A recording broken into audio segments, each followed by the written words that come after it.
Salut tout le monde, on se retrouve pour une nouvelle vidéo qui explique comment créer un nouvel utilisateur administrateur. Donc je vais donner une méthode en fait universelle qui fonctionne sur toutes les versions de Windows, donc de Windows XP à Windows 10. Ici à l'écran vous avez donc un Windows 10 où vous avez la possibilité à partir des paramètres de Windows 10 dans compte ici d'ajouter des utilisateurs. Notamment ici dans famille et autres utilisateurs, vous pouvez ajouter un membre de la famille ou un utilisateur. Alors personnellement, je suis pas très fan de ces écrans qui sont un peu compliqués avec la division entre la famille et autres utilisateurs. La méthode que je vais vous donner, elle est beaucoup plus simple et comme je vous ai dit, donc elle fonctionne sur toutes les versions.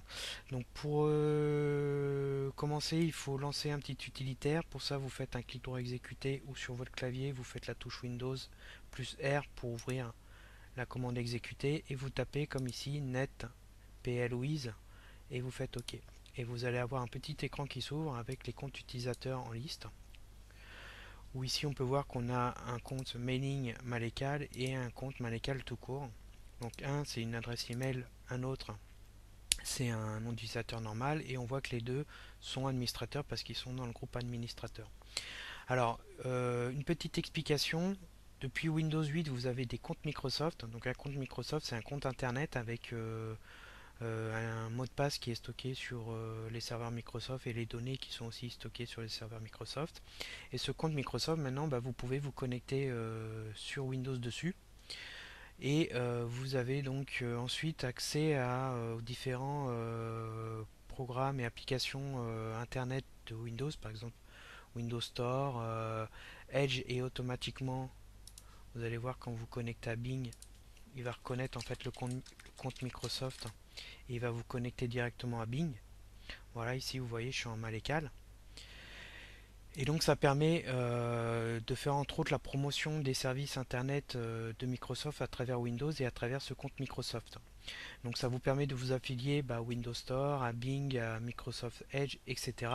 pour un peu Microsoft leur permettre de rattraper le retard qu'ils ont sur Google. Et ça permet aussi de partager des données parce que vos informations utilisateurs, donc votre session, vos icônes, le fond d'écran, votre paramétrage de la session Windows est constamment synchronisé avec les serveurs Microsoft. Et de ce fait, si vous connectez ce compte Microsoft sur un autre ordinateur, vous allez retrouver votre environnement.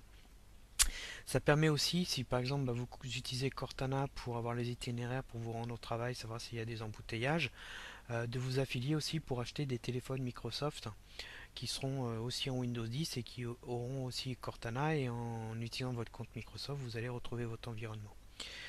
Donc chez certains utilisateurs, c'est intéressant, et d'autres qui sont très à cheval sur la confidentialité, ça pose des problèmes parce qu'une partie des données sont collectées et sont centralisées sur les serveurs Microsoft. Donc tout ça pour dire que sur le compte utilisateur, les adresses, les emails, c'est des comptes Microsoft, et ceux qui ne sont pas avec des adresses email, ce sont des comptes locaux, donc c'est les anciennes formules, c'est-à-dire que toutes les données utilisateurs sont stockées dans Windows. Le mot de passe et les données de votre session Windows sont seulement stockées sur l'ordinateur et rien n'est stocké sur le serveur Microsoft. Donc pour en venir à cette petit utilitaire qui permet donc d'ajouter des utilisateurs, si vous voulez créer un nouvel utilisateur, vous faites ajouter ici. Donc Windows va faire la promotion des comptes Microsoft, il va vous demander une adresse email, vous pouvez même en créer une, donc ça sera forcément du Hotmail. Et en bas, si vous ne voulez pas utiliser de compte Microsoft, donc là ça va être dans cet exemple ce que nous allons faire, nous allons créer un compte local Windows, et donc je clique ici. Alors il insiste une nouvelle fois en vous disant qu'il faut utiliser compte Microsoft, c'est beaucoup mieux, patati patata. Et donc vous pouvez quand même avoir un compte local en cliquant ici sur compte local. Et là vous mettez le nom, donc moi je vais lui mettre par exemple le nom démo, et vous lui mettez un mot de passe sécurisé, donc au minimum je vous conseille 8 caractères avec des majuscules, minuscules et chiffres, et une petite indication pour vous rappeler le mot de passe dans le cas où vous le perdez. On fait suivant et là c'est terminé, le compte est créé, il s'ajoute dans la liste, il est ici. Et comme vous pouvez le voir, il n'est pas administrateur, il fait seulement partie du groupe utilisateur. Donc pour modifier ça, vous faites propriété et vous avez appartenance au groupe ici et vous le passez en administrateur. Et là, votre compte est administrateur. Donc si vous voulez modifier des comptes, hein, si jamais il y en a que vous voulez pas qu'ils soient administrateurs ou certains vous voulez les repasser en administrateur, vous faites propriété, hein, vous faites appartenance au groupe, soit vous le passez en utilisateur standard, soit vous le mettez en administrateur. Donc là, j'ai mon mot de passe. C'est configuré aussi de telle manière à ce que quand vous démarrez Windows, il vous demande votre nom d'utilisateur mot de passe, hein. Il y en a qui préfèrent avoir une connexion automatique. C'est pas très sécurisé parce qu'il suffit que quelqu'un ouvre votre ordinateur, il aura accès directement à Windows, hein, notamment pour les ordinateurs portables. Donc l'option elle est cochée ici.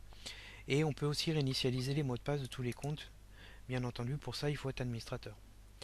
Donc là, je vais me déconnecter. Je vais basculer sur la nouvelle session de nouvel utilisateur qu'on vient de créer, démo. Donc sur Windows 10, on a les noms, on a les comptes ici, hein. Alors ici, on n'a pas les adresses email, donc on voit pas si c'est des comptes Microsoft ou pas. C'est un peu embêtant. Et donc là, je vais basculer sur démo. Je tape le mot de passe que j'ai mis. Et on va avoir une petite configuration qui va se faire au premier démarrage, puisqu'il va en fait créer le profil utilisateur. Il va copier les fichiers dans ces utilisateurs démo avec les paramètres par défaut de Windows. Donc ça prend un petit peu de temps, hein, c'est assez rapide.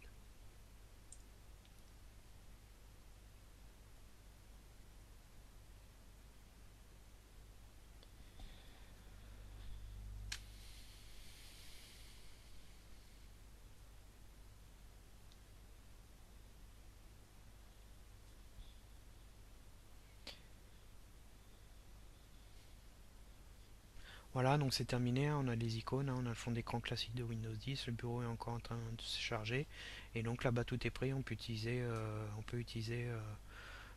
cette nouvelle session. Donc franchement, ce petit utilitaire qui n'est pas très connu, il est très pratique parce que vous avez tous les utilisateurs de Visu sur le même écran, vous pouvez tout modifier, enfin c'est vraiment très simple à configurer. Je vous conseille de l'utiliser si jamais vous voulez ajouter des nouveaux utilisateurs, ça vous évitera de faire des erreurs. Un autre point aussi qui est important, souvent il y a des problèmes sur les forums où les utilisateurs ont perdu les accès administrateurs, ils n'ont pas d'autres comptes administrateurs, ils en ont qu'un. Moi je vous conseille très vivement d'en avoir au moins deux minimum et un local. Comme ça, si jamais celui que vous utilisez couramment, qui est peut-être en compte Microsoft, s'il a un problème ou si Windows 10 a un problème pour charger les comptes Microsoft, vous pourrez basculer sans problème sur le second compte qui peut servir de secours pour effectuer des opérations de maintenance, de réparation, des restaurations, etc. Donc franchement, je vous conseille d'avoir au moins deux comptes administrateurs minimum. C'est vraiment important, ça va vous sauver la vie quelquefois. Voilà, donc là, bah, la vidéo est terminée, hein. Et si celle-ci vous a aidé, vous a plu, n'hésitez pas à la noter et à la partager à vos amis. Je vous dis à bientôt pour d'autres vidéos.